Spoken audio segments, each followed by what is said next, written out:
Hello everyone, welcome back to Encyclopedia Brown. Now today's story will be the diamond necklace, page 55. But first we have to do last yesterday's, who gives a shit. Whatever the hell last time, we have to do the answer to that one, which was the Happy Nephew. Solution to the case of the Happy Nephew is John Abbott said he got to his sister's house only 5 minutes before Chief Brown arrived. If John had just driven from Sundale Shores, the motor and bonnet of his car would have been burning hot. Remember, he had made only one stop for a hamburger and petrol during the 12-hour trip. If that was true, his little nephew, who was barefoot, would have cried out in pain when he stood on the hot bonnet of the car. Instead, the baby smiled and gurgled happily. Therefore, the bonnet was not hot. A cool bonnet meant that the car had not just been parked after a 12-hour drive, as John Abbott had said.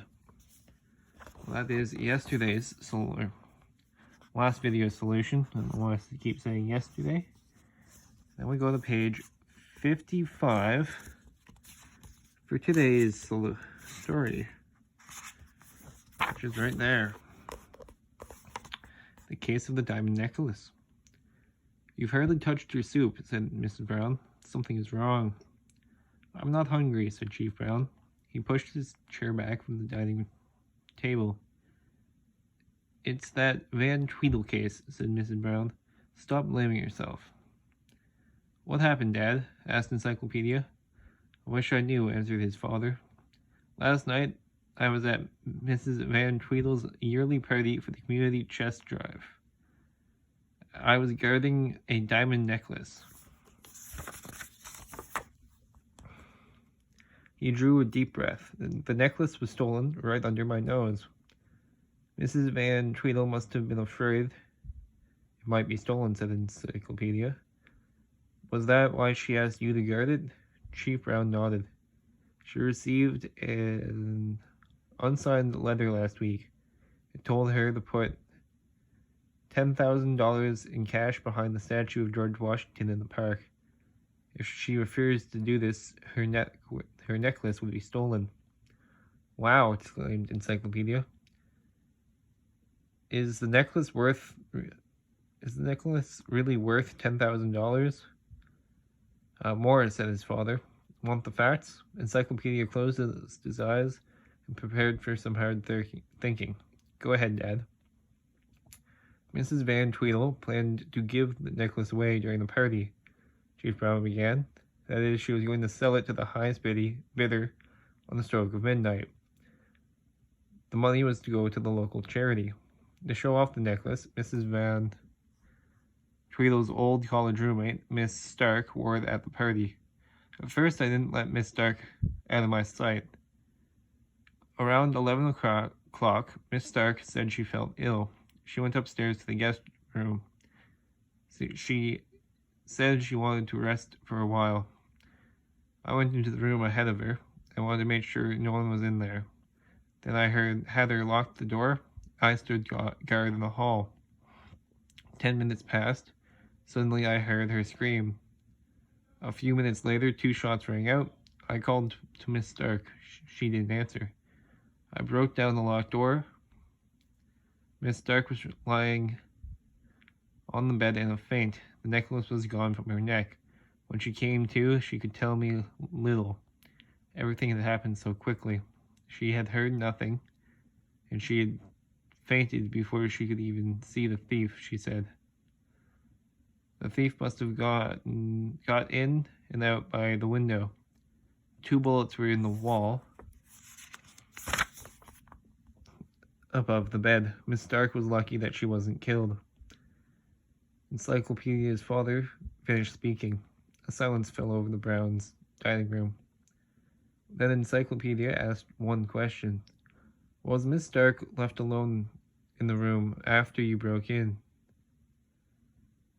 Chief Brown looked surprised at this question. He thought a bit before answering. Let me see. I was with her all the time. Mrs. Van Tweedle came up to the room as soon as she heard the racket. Then the doctor came. He took Miss Stark directly to the hospital. He never left her side. The hospital, said Miss Brown. The poor girl, she must have had a terrible scare. She was pretty badly shaken, said Chief Brown. The doctor ordered complete rest and quiet. She has to stay in the hospital until tomorrow. Good, said Encyclopedia, opening his eyes. But there is no time to lose. Her room must be searched before she gets back. Search for what? Asked Chief Brown. For the necklace, said Encyclopedia, and the gun. Leroy, exclaimed Mrs. Brown. Do you think the thief would be so silly to leave the necklace and the gun behind? She did, said Encyclopedia calmly. She had no choice. She? Gasped Chief Brown. Do you mean Miss Stark? What makes you think she did it? It's quite simple, said Encyclopedia. First, she tried to get $10,000 out of her old classmate by writing that letter.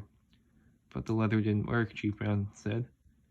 Miss Van Tweedle hired me to guard the necklace. Only the letter made it tougher for Miss Stark. She didn't think it would, Encyclopedia pointed out. She must have talked Mrs. Van Tweedle into letting her wear the necklace at the party.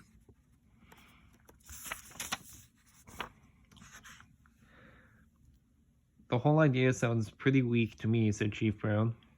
Think of how fast Miss Stark would have had to work. She had the gun. She would have had to hide the necklace and the gun after she fired two shots into the wall.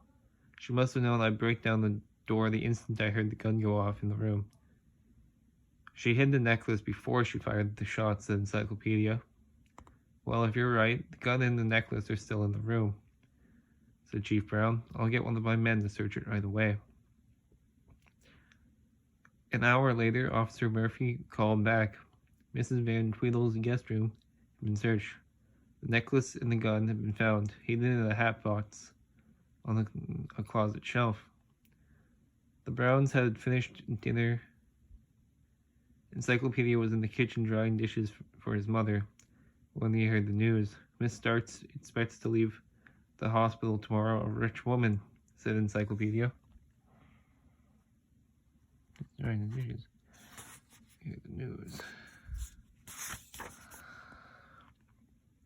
All she had to do, she thought, was go back to the room and pick up the hat box with the gun and necklace, said Chief Brown. She might have gotten away with it, said Encyclopedia, but every crook makes one mistake. What was Miss Stark's mistake? Well, you guys know what to do. Put in the comments what was her mistake. Do the YouTube stuff if you feel like it. Yeah. I'll catch you guys whenever I catch you guys. Peace.